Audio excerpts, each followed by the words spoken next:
শ্রীলঙ্কার এই জঙ্গলের অধিবাসীদের সাথে আজও স্বয়ং হনুমানজি দেখা করতে যান প্রতি ৪১ বছর অন্তর। কিন্তু এই অধিবাসীরা কারা, আর কেন হনুমানজি হিমালয় থেকে আজও তাদের সাথে দেখা করতে আসেন?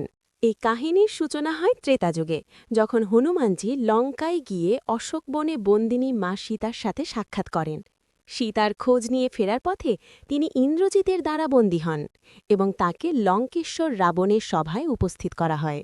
রাবণ যখন হনুমানজির শক্তিকে অপমান করতে চায়, তখন তার লেজে আগুন ধরিয়ে দেবার আদেশ দেয়, কিন্তু সেই আগুন হনুমানের শক্তিকে দমন করতে পারে না, বরং সেই আগুনেই হনুমানজি পুরো লঙ্কাকে দগ্ধ করে দেন।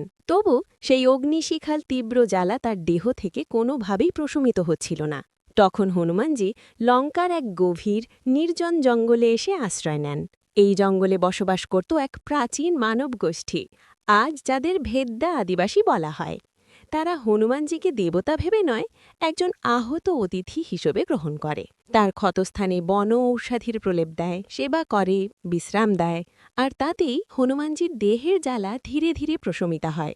এই নিঃস্বার্থ সেবায় আপ্লুত হয়ে হনুমানজি তাদের আশীর্বাদ করে বলেন, আমি তোমাদের কখনো ভুলব না। তোমাদের পরবর্তী প্রজন্মের কাছে আমি নিজে এসে ব্রহ্মজ্ঞান ও সুরক্ষা প্রদান করব।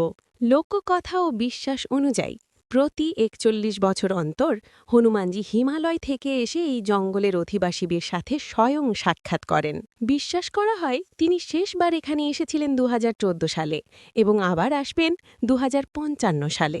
হনুমানের সত্যিকারের ভক্তরা কমেন্টে লিখুন জয় বজরংবলী এবং চ্যানেলটি সাবস্ক্রাইব করে নিন।